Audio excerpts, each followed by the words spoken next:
여야의 2박 3일간 필리버스터 입법 대치가 마무리됐지만 연말 정국은 더욱 얼어붙고 있습니다. 여야의 입법 공방은 다음 주 다시 시작될 걸로 보이는데요. 관련해서 최진 대통령 리더십 연구소장 그리고 이용호 전 국민의힘 의원과 함께합니다. 두 분 안녕하십니까? 안녕하십니까? 네, 안녕하십니까? 네. 자, 오늘이 성탄절입니다. 지금 여야가 성탄절 메시지를 각각 내놨는데 그 메시지가 무색하게도 연말 대치 정국은 계속되고 있습니다. 정보통신망법 개정안이 국회 본회의 통과하면서 2박 3일의 필리버스터 정국은 일단 마무리됐지만 계속해서 좀 대치하는 국면이거든요. 그러니까 성탄절은 예수님이 이 땅에 오신 의미, 전시는 저는 이제 용서와 사랑으로 알고 있는데 오늘 장동혁 대표가 그 내놓은 성탄 메시지를 보니까 상당히 좀 해석이 다릅니다. 장 대표는 성탄절의 진정한 의미는 희생이라고 그랬어요. 희생이 있어야 뭐 열매가 맺는다. 그러면서 십자가, 보혈, 피 이런 이야기를 하셨는데 저는 그 얘기가 마치 강경투쟁, 극한투쟁으로 들리는 겁니다. 희생이란 말이. 뭐 그래서 그런지 몰라도 지금 뭐 정보통신법이라든지 뭐 여러 가지 법안 통과를 놓고 국회의 모습을 보면 대한민국 성탄절의 정신 어떤 뭐 희생이나 뭐 용서 뭐 이런 모습은 보이기 힘들고 증오 그리고 분노만 불타오르는 참 안타까운 성탄절 같아서 네. 제가 괜히 시청자들이 죄송한 생각이 들 정도입니다. 예. 자, 지금 이 정보통신망법 개정안 통과를 두고 국민의힘의 입장을 보면 명백한 위헌이다. 이재명 대통령이 제2호권을 좀 행사해야 한다 이렇게 촉구하고 있는데 이런 입장은 좀 어떻게 보셨습니까? 저희 국민의힘도 가짜 뉴스를 처벌하는 것은 근절시키는 건 필요하다고 생각해요. 그러니까 여든 야든 다 가짜 뉴스 근절법, 그러니까 허위 조작 정보 근절법이라고 하는 정보통신망법 개정안을 통과시키는 건 기본적인 생각은 같은데 왜 이걸 일방적으로 날치기를 하느냐. 그러니까 기본적으로 지금 거대 여당인 민주당이 야당의 의견을 듣지 않고 일방적으로 밀어붙이는 것이거든요.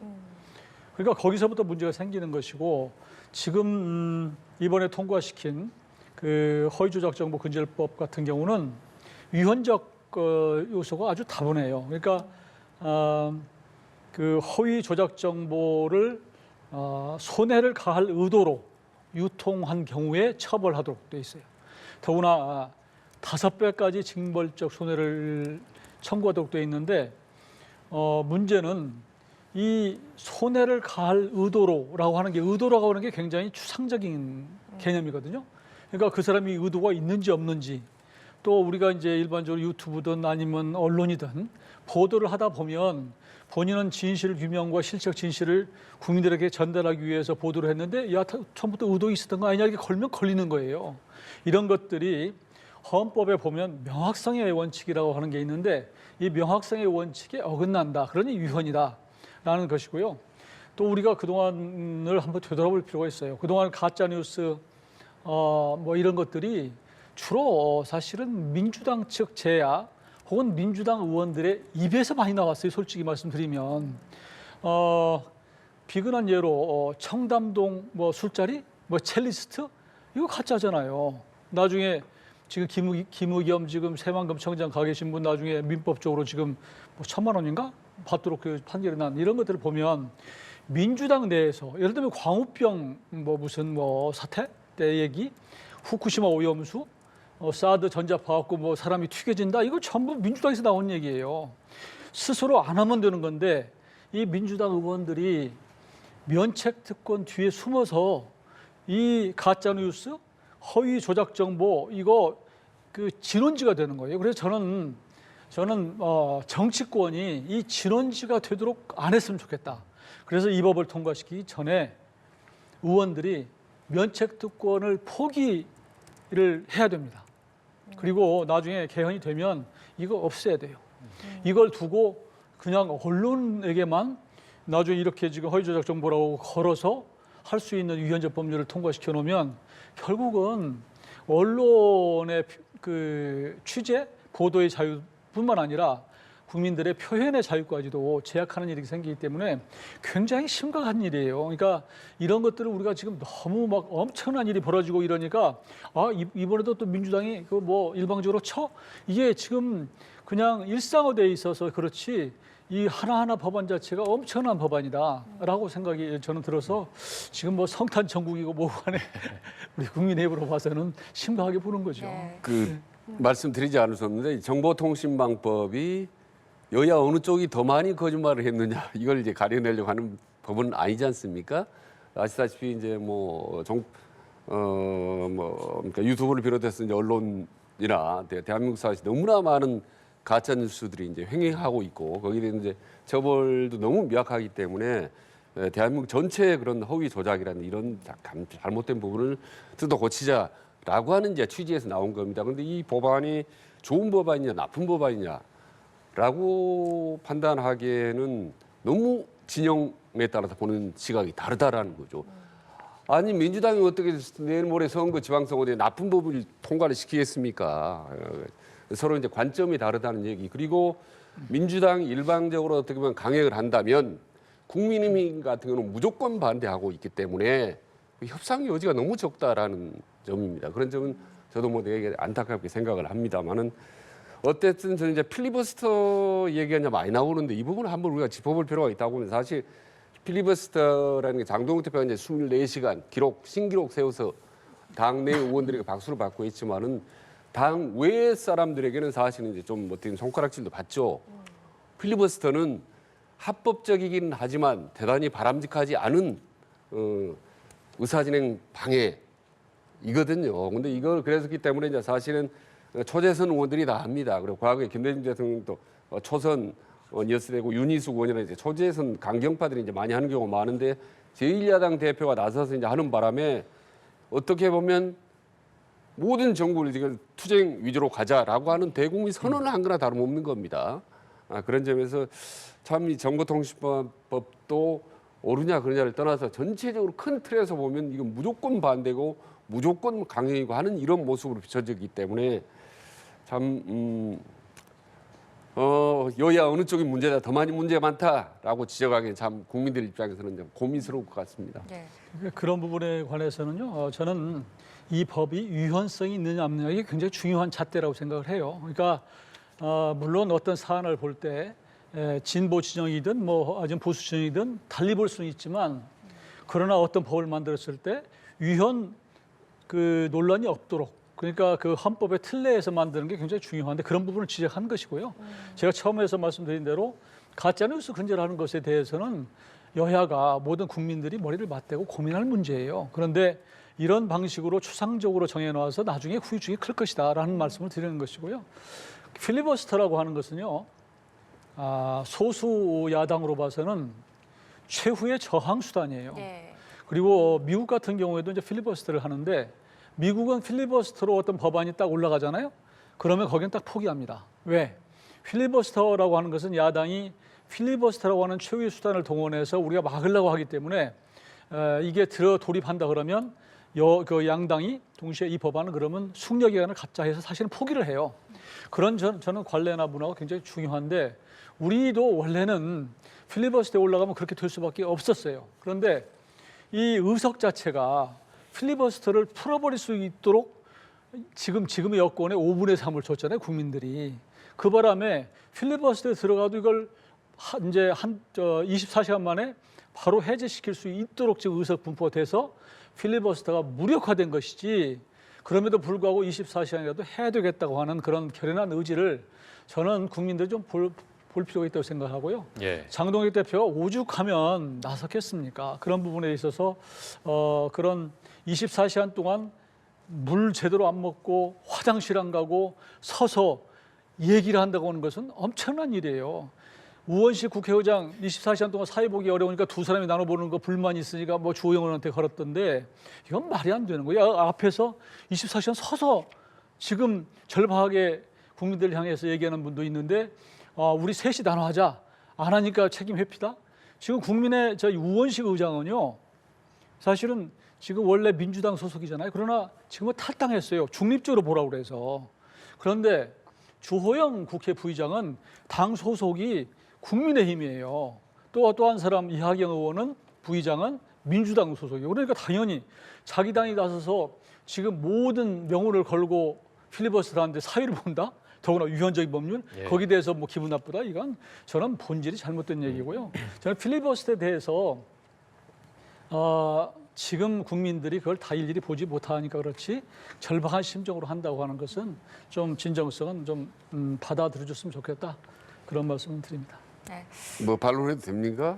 네, 간단히 좀 하시겠습니까? 예, 뭐 상당 부분은 인정합니다. 그 말씀을 일리가 있다고 말씀드린 건데 지금 국민의힘 같은 경우는 모든 걸 다 필리버스터로 저항하지 않습니까? 오죽하면 59박 60일 전락이 나왔어요. 모든 법안을 다 2달 내내 필리버스터를 하겠다라는 그야말로 전면적인 보이콧으로 나오는데 이거는 절대 바람직하지 않다는 말씀드리고 그러면서 장동혁 대표가 뭐라고 했습니까? 민주주의 핵심 원리는 다수결이 아니라 그래서 대화 타협이라고 했는데 본인은 얘기 들으면 그 말이 맞는 것 같아요. 그러니까 다수결은 전혀 인정을 안 하고 또 그러면서도 대화 타협은 본인은 하지 않는 다수결은 인정을 않고 투쟁만 일관하는 이런 대여 전략이 어디가 있습니까? 그래서 전면적으로 너무 이렇게 무조건적인 반대로만 가는 것은 예. 국민들의 지지를 받기가 힘들다. 그건 뭐 정당 지지율이나 대통령 지지율이나 이런 것들을 입증하는 거 아니겠습니까?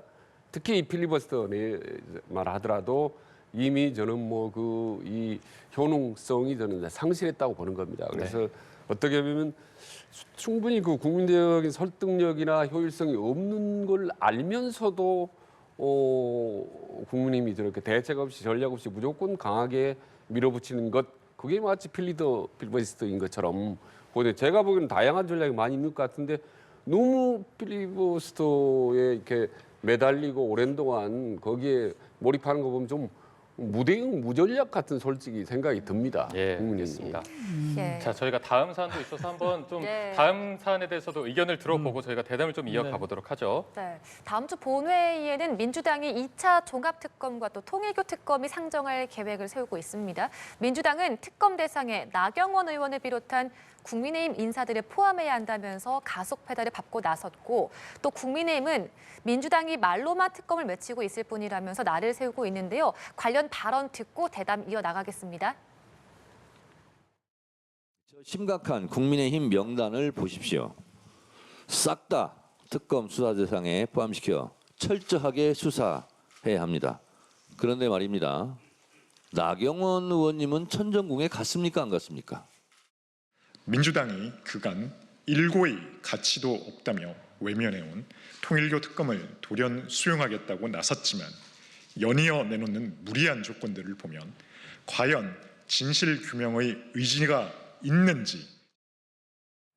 네, 지금 들으신 것처럼 여야 모두 통일교 특검의 추진 필요성은 동의하고 있는 모습입니다. 다만 그 각자의 세부 방법론에 있어서는 이견이 있어 보이는데 어떻게 보고 계세요?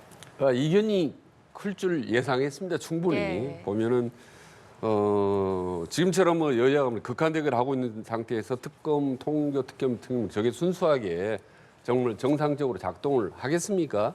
그리고 여야 어느 쪽이 통일교 특검에 대해서 더 순수한 의도를 갖고 있느냐? 저는 양쪽 다 아니라고 봅니다.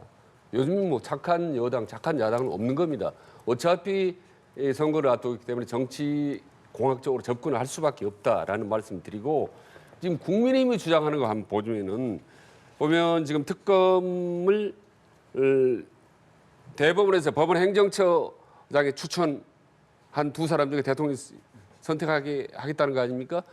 아니 지금 민주당에서는 이 대법원은 못 믿겠다. 조희대 대법 사법부는 못 믿겠다라고 해서 지금 특검을 연장하는 판인데 어떻게 거기서 특검을 임명하자고 국민의힘이 주장하는지 이해를 못 하겠어요.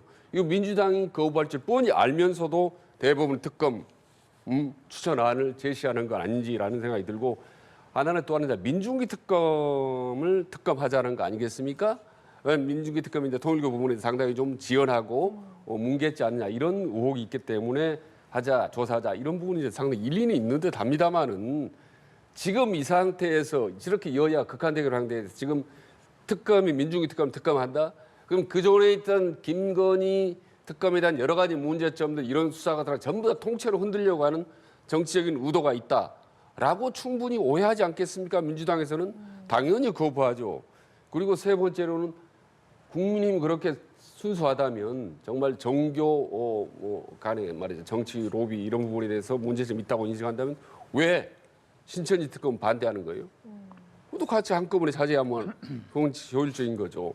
그런 점에서 국민의힘이 주장하는 이 특검의 논리 이런 부분들이 상당히 허점이 많다라는 말씀드리고 다만 하나 더 붙이면 그렇다고 해서 민주당이 지금 주장하는 것처럼 그럼 특검은 뭐 정당 우리 여야의 추천의 하사다. 이것도 저는 문제가 있다고 보는 거죠. 국민의힘이나 민주당 의원이 똑같이 의원들이 상당수가 연루가 돼 있는데 어떻게 민주당이 추천한 특검이 할 수가 있겠습니까? 저는 그것도 문제가 있다고 봐요. 예. 그러나 어쨌든 여야가 일단 통일교 특검을 하자라고 했으니 서로 간에 둘 다 이제 착한 사람은 아니지만 그래도 국민의 강력한 압박이 있으니까 머리를 맞대면 절충안이 나올 수 있다고 봅니다. 네, 그러니까 지금 특검 수사 대상이라던가 특검 추천권 놓고 여야가 다른 입장인데 어쨌든 국민의 입장도 뜻을 같이 하고 있기 때문에 합의가 이루어져야 될 부분이 있습니다. 국민의힘은 좀 어떤 입장인가요? 이거 어떻게든지 합의해야죠. 전격적으로 민주당 쪽에서 갑자기 뭐 통일교 특검 하자 이렇게 나왔을 때 사실은 저희가 있나 이런 생각을 하면서도 또 순수성을 믿었는데 결국은 이 협상 과정에서 이제 문제가 또 생긴 거 아니에요. 결국은 수사 범위를 어떻게 할 것이냐. 그다음에 특검 추천의 주체를 어떻게 할 것이냐. 이 두 가지인데 우선은 그 특검 추천의 주체는 제가 보기에는 하여튼 민주당이나 국힘 관련자들이 이름이 오르내린 게 사실이니까 예. 이 당에서는 제외를 하는 게 맞다고 봐요. 그래서 그렇다고 해서 뭐 개혁신당 한 명, 예를 들면 뭐 조국신당 한 명 이것도 좀 우습고 그러니 제3자로 가는 게 좋겠다. 그러면 제3자로 하는 게 어디가 좋은가? 그러면 이제 뭐 대한변협을 하거나 아니면 뭐 헌재 쪽에 하거나 아니면 저 대법원에서 하거나 이런 것들인데 헌재는 또 우리 국민들이 볼 때는 매우 친민주적이다 이렇게 지금 보고 있는 것이고 대법원은 사실 국민들은 대법원이 그렇게 친국민의힘 쪽이 아니라고 생각하는데 민주당이 그렇게 생각하는 거 아니에요. 지난번 특검에서도 내란 특검에서도 아무리 털어봐도 조이대와 그 계엄과는 무관하다고 무죄 내렸잖아요. 오히려 민주당 쪽에서는 계속 이재명 대통령 당시에 후보 시절에 무슨 공직선거법 유죄 파기 환송 때문에 조이대 대법원장을 흔들었지만 오히려 계엄에 나섰을 때 이건 불법적이니까 우리 저 직원을 파견하지 말라 이렇게 지시했다는 거 아니에요. 이렇게 나왔으면 민주당에서는 사실 사과해야 돼요. 우리가 잘못 알았습니다. 이렇게 조이대 대법원장이 반듯하게 원칙대로 한 줄 몰랐습니다. 이렇게 사과를 해야 될 일이지 여전히 흔드는 건 말이 안 되는 것이고 지금 대법원 지금 행정처에서 2명 하자라고 지금 국민의힘하고 그다음에 이제 개혁신당에서 얘기하는데 그 부분도 다 열어놓고 제3자로 하자. 여기까지 우선 합의를 해서요. 좀 찾아가는 방법을 찾는 게 좋을 것 같고요. 수사 범위에 관해서는 당연히 통일교 쪽으로 일단은 한정하는 게 맞다고 생각합니다. 저는. 그렇지만 그 왜 통일교 와 정당 간의 어떤 로비 의혹, 뭐 유착 의혹이라고 한다면 당연히 민주당과 이제 국민의힘 뭐 이렇게 될 텐데, 근데 왜 민중기 특검이 왜 이 부분을 민주당과 여러 가지 관계된 것은 왜 뭉갰을까? 이 부분은 자연스럽게 따라온 문제예요. 이제 고구마 줄기처럼. 그러니까 이런 정도는 그 무슨 김건희 특검 이런 게 아니고 그걸 뭐 물타기 하려고 그런 것이 아니라 이 부분에 대해서는 해주는 게 우리 국민들에게 그 결과를 설명할 때 오히려 납득시킬 수 있는 것이 아닌가 싶어서 저는 통일교로 한정하되 왜 그 당시에 그런 판단을 했는지 하는 부분까지 좀 포함시켜서 신속하게 하는 게 맞다. 여기서 자꾸 민주당이 이런저런 또 이유를 들어서 명분을 들어서 자꾸 시간을 끌면 이게 침대 축구냐 결국은 뭐 협의하면서 안 하려고 그러느냐 하는 진정성의 의심을 받는 것이고요. 그런 차원에서 국민적 의혹이 있는 것을 빨리 하는 게 좋겠다. 그럼에도 불구하고 여전히 지금 뭐 정청래 대표 조금 전에 뭐 거기에 뭐 나경원 의원의 이름까지 거론하면서 뭐 만났냐 돈 받았냐 이런 얘기를 하는데 지금 국민의힘 의원보다 민주당 의원들의 이름이 훨씬 많이 나오고 있어요. 저는 정청래 대표한테 그렇게 묻고 싶어요. 이재명 대통령은 한학자 만났습니까? 이 부분 국민들이 더 관심 있는 거예요. 제가 정치공학적으로 한 말씀 드리면요. 솔직히 그 국민의힘을 위해서 한 말씀 드린다면 지금 현재 이재명 정권 아닙니까? 그렇죠? 이재명 대통령이 권력을 갖고 있는 국정을 운영하는 정권이란 말입니다. 그 시기에. 거기다 민주당이 다수당이지 않습니까? 의석 다수를 차지하고 이런 상태에서 특검을 한다? 근데 어찌됐든 국민의힘 의원들이 중재들이 많이 이름이 거명이 되지 않습니까? 대표적으로 나경원 의원 같은 경우 이런 상태에서 특검을 할 경우에 이 특검 불통이 어디로 민주당과 대통령만 튀겠습니까? 의원님? 상당 부분이 국민에게 튈 수가 있어요. 그래서 이거는 애당초에 제가 여러 번 말씀드려요. 특검의 뚜껑을 판도라 뚜껑을 가능한 열지 않고 경찰에 맡기자라는 것이 낫다. 그게 오히려 여야에 다 낫다고 말씀드렸는데 기왕 이제 뚜껑을 열 수밖에 없는 상황에서는 국민의힘이 강력하게 대여 공세를 배울 때는 상당히 템포 조절을 하지 않으면 이 통일교 특검이 오히려 상당히 부메랑이 돌아서 힘든 상황에 처할 수 있다라는 것을 솔직히 저는 국민의힘을 위해서 한 말씀 드리는 겁니다. 국민의힘 너무 걱정해 주시는데 저는 이 부분은 여야에 상관없이 대통령도 그러셨잖아요. 그러니까 여야에 상관없이 지휘고하를 막론하고 해라라는 것이니까 이런 특검을 도입했음에도 불구하고 여전히 미진한 부분이 나오면 안 되는 거예요. 그러니까 이 부분에 대해서는 정말로 철저하게 할 수 있는 특검 구조를 만들어야 된다. 그런데 처음부터 특검의 추천을 하면서 그 특검이 중립적이지 않다. 독립적인 사람이 아니다 이렇게 되면 그 결과를 국민들이 받아들이기 어렵기 때문에 예. 그 주체를 추천할 때부터 그때부터 국민들이 납득할 수 있는 여야 간의 협의가 좀 필요하다. 그렇게 네. 말씀드립니다. 알겠습니다. 자, 앞으로 추천, 주체나 뭐 수사 범위에 대해서는 어떤 식으로 좀 합의가 이루어질지 더 지켜봐야 할 것 같고요. 저희가 주제를 좀 바꿔서 얘기를 나눠보도록 하겠습니다. 자, 이제 이재명 대통령이 연말에 청와대로 복귀를 하죠. 네. 보니까 29일 0시를 기해서 봉헌기가 청와대에 개항이 되면서 이제 용산 대통령실 시대는 막을 내리게 됐습니다. 청와대 시대가 다시 열린다는 거에 좀 어떤 의미를 부여하고 계십니까? 일단 뭐 비정상에서 정상으로 돌아왔다. 불통에서 소통으로 돌아왔다. 이런 의미가 있다고 보는데요. 윤석열 전 대통령이 용산 대통령실 옮기면서 삼통주의를 기대했는데 무참히 깨졌습니다. 그래서 이제는 이재명 정부 들어서 새로운 삼통주의가 등장하는데 반드시 성공하기를 바랍니다. 그 정파협을 떠나서 이 삼통주의라는 건 청와대를 이제 옮기고 이전하는데 기본 취지인데 첫째는 이제 국민과 소통인 거죠. 더 이상 구중궁궐 하지 말고 뭐 영부인하고 뭐 관저에서 뭐 속닥속하는 이런 정치 이거 좀 없었으면 좋겠다라는 거 이게 이제 간절한 국민들의 바람입니다. 구중궁궐 더 이상 그런 표현 안 나왔으면 좋겠다. 그래서 국민과 소통이 청와대에서는 제대로 좀 작동이 됐으면 좋겠다라는 바람이고요. 두 번째는 당정대 소통입니다. 용산 가더니 당정대 됐나요? 용산에서 걸핏하면은 오다 내려서 당대표 이준석이 몰아내고 뭐 안철수 주저앉히고 나경원이 뭐 연판장 돌리고 뭐 이랬지 않습니까? 그래서 대통령실과 정말 당이 집권 여당이 혹은 야당까지 해서 원활한 건전한 건강한 소통이 좀 이루어졌으면 좋겠다. 오다 때리고 이런 거 말고 말이죠. 서로 그리고 마지막으로 이제 언론과 소통이죠.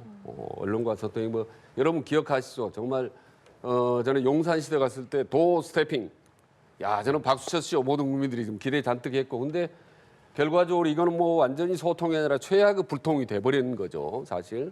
그런 점에서 참 안타까운데 이제 최근 들어서 뭐 이재명 대통령 기자회견 하는 거 보니까 상당히 열린 모습, 세련된 모습을 보여주는데 이거 잘 발전됐으면 좋겠다. 그래서 국민, 그다음에 뭐 대항정대 소통, 언론과 소통 이런 세 가지 삼통이 새로운 청와대에서는 이재명 정부 청와대에서는 좀 제대로 좀 잘 이루어졌으면 좋겠다라는 간절한 바람입니다. 아마 모든 국민들이 바람일 거라고 생각을 합니다. 네, 자 청와대 시대가 다시 열리는 거에 조금 소통에 방점을 두셨는데 어떤 의미가 있다고 보십니까? 청와대에서 나오는 이유는 참 많았었어요. 그러니까 청와대라고 하는 데가 이제 한쪽으로 치우쳐 있고 또 국민들과의 접근성이 떨어지고 또 그 안에서 무슨 일이 벌어지는지를 국민들이 잘 모르는 그런 상황이고 대통령이 출퇴근하는지 자체도 잘 몰랐거든요. 그러니까 아예 거기에 이 구중궁궐의 권부에서 국민 속으로 가겠다. 그래서 이제 처음에는 과문시대 열겠다. 그러다가 용산으로 갔는데 결국 실패했잖아요. 근데 그래서 지금 청와대를 나와서 용산으로 오는 이유, 그때 좋은 취지였던 것을 맞고 명분이 있었어요. 그런데 다시 용산에서 청와대로 가는 이유는 잘 모르겠어요. 왜냐하면 청와대로 가면 소통이 잘 됩니까? 이유가 뭡니까? 지금 원래 청와대에서 용산으로 올 때 제가 보기에는 뭐 수백억, 거의 뭐 여러 가지 부속 건물까지 합치면 1,000억 가까이 들었을 거예요, 아마. 그런데 다시 그걸 청와대로 들어간다? 그러면 또 상당한 예산이 수반될 것이고, 또 이미 국민 품속으로 돌아갔던 대통령 이제 청와대 그 경례가 다시 클로즈 거의 하다시피 하는 거 아니에요? 일부는 또 공개한다고 그러기는 한데, 그래서 저는 이 대통령의 집무실이 어디에 있느냐, 저는 중요하지 않다고 봐요. 윤석열 대통령 처음에 뭐 취지는 좋았지만 결국은 실패를 했고, 그 실패한 이유는 본인이 잘못한 거예요, 대통령이. 그러니까 용산에 이재명 대통령이 계셔도 잘하면 돼요.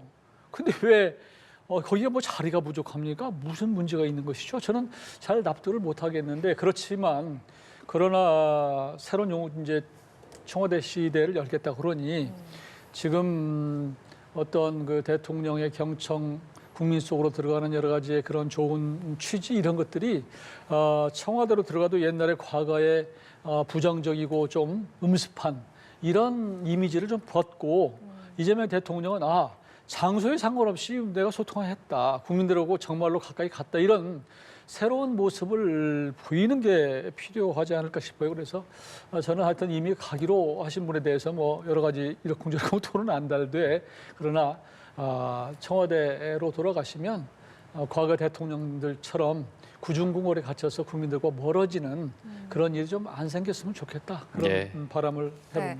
사실 이 대통령이 취임 이후에 일관되게 이야기했던 것이 청와대는 머물러 가는 것이고 최종적으로는 세종 집무실 이전을 이야기하고 있거든요. 그렇다면 과연 이것이 임기 내에 실현 가능할 것인가라는 부분에 대해서 어떻게 좀 보세요? 아니, 용산에서 이제 청와대로 옮기자마자 또 세종시 얘기가 나오니까 네. 그렇습니다만, 이게 원래 이제 대통령실의 위치를 어디로 둘 것이냐에 대한 헌법이나 법률의 규정이 없습니다. 그러니까 실제 말하면 대통령이 맘만 먹으면 어디로든지 옮길 수가 예. 있습니다. 그래서 이제 세종시대에는 지방화 시대를 맞이해서 필요하다라는 얘기가 오래전부터 이제 노무현 정부 때부터 깊숙이 나왔습니다. 그런데 지금 현재 이제 이재명 대통령이 좀 앞당겨라, 세종시대를. 그래서 당초 예정은 2030년 대통령 선거가 있는 해입니다. 앞으로 5년 후에 대통령 선거 있는 그 해에 세종 이제 청와대, 세종 대통령 집무실이 정식으로 완공이 되거든요. 이걸 좀 빨리 앞당길 수 없냐라고 이제 이재명 대통령이 이제 지시를 내려놓은 상태입니다만은 진짜 요즘 같이 지방 공동하고 많이 너무 힘들기 때문에, 또 더구나 또 세종시 쪽에 우리 정부 부처가 몰려 있기 때문에 좀 대통령실이 내려가면 훨씬 여러 가지로 업무 효율성이나 뭐 이런 게 있다라는 생각이 듭니다만은, 저는 개인적으로 조금 신중한 입장입니다. 네. 청와대로 기왕에 옮겼으니 청와대 제대로 여기서 대통령실로서, 그 다음에 어떤 세계적인 국가의 하나의 센터로서의 청와대의 상징성이 있기 때문에 이걸 계속 활용했으면 좋겠다라는 생각이 들고, 그래서 우리 세종시대 이전도 중요하지만 절박하지는 않다고 봅니다, 사실. 우리 대한민국 국가 프로젝트의 우선순위로 볼 때 세종시로 이전하는 것은 중요하지만 1순위, 2순위의 앞선은 아니라고 보는 겁니다. 그래서 대통령께서는 이 부분에 너무 많이 신경 쓰지 마시고, 다른 민생 살리기, 국가 경제, 국민 경제에 많이 일단 몰두하시고, 그 다음에 이 세종시 이전 문제는 스텝 바이 스텝으로 국민들의 의견이나 이렇게 여론을 수렴해가면서 점진적으로 편안하게 추진했으면 좋겠다라는 건의를 좀 세게 드립니다. 개인적으로는. 조금 더 단계적으로 이전하는 것도 또 좋은 방향일 수 있겠다라고 말씀해 주셨는데, 이전 의원님 같은 경우에는 세종시 집무 이전, 사실 이게 행정수도 이전과도 맞물려서 변수가 꽤 많아 보여요. 어떻게 보고 계세요? 저는 이재명 대통령께서 그 세종 집무실을 만들 수는 있지만 근무하는 일은 거의 없을 것이다, 이렇게 생각해요. 정말로 가서 우리 청와대가 대통령실을 완전히 세종으로 옮기겠다는 생각을 하셨으면 청와대로 지금 가셨을까? 저는 그런 생각을 해요. 그러니까 그리고 또 한 가지 우리 최진 원장도 말씀하셨지만 이 세종으로 대통령실까지 다 내려가서 있는 게 이게 국가 큰 발전 또 비용 측면, 효율적 측면에서 맞느냐? 그 부분도 아마 국민마다 엇갈릴 거예요, 생각이. 그럼 국회도 같이 따라 내려가야 되고 사법부도 다 내려가야 되고 다 내려가야 되는 것이거든요. 그런데 많은 대한민국의 경제, 사회 모든 이런 것들이 수도권에서 이루어지기 때문에 행정의 수요는 수도권에 있단 말이에요. 근데 이제 저는 제 개인적인 생각입니다만 지금처럼 인위적으로 대한민국에서 자꾸 지방 분권을 얘기하고 지방 이전을 얘기하는 게 과연 맞나 이런 생각이 들어요. 이 대한민국의 지금 우리 영토나 이런 거 보면요. 미국의 캘리포니아보다 훨씬 적어요. 주보다 훨씬 적고 물론 뭐 작은 나라보다는 큽니다만 이 작은 나라에서 굳이 일부러 새로운 땅을 만들어서 또 건물을 짓고 일부러 옮겨서 이게 비용을 발생시키고 그리고 나서 안착하는 게 아니라 그 이후에도 다시 수많은 추가적인 비용이 발생하는 것들이 국가 경쟁력을 좀 떨어뜨린다. 그러니까 처음에 지금 세종으로 내려갈 때도요. 사실은 정치적 논리로 보면 세종시 표를 얻기 위해서 정치적으로 했던 부분도 있었어요.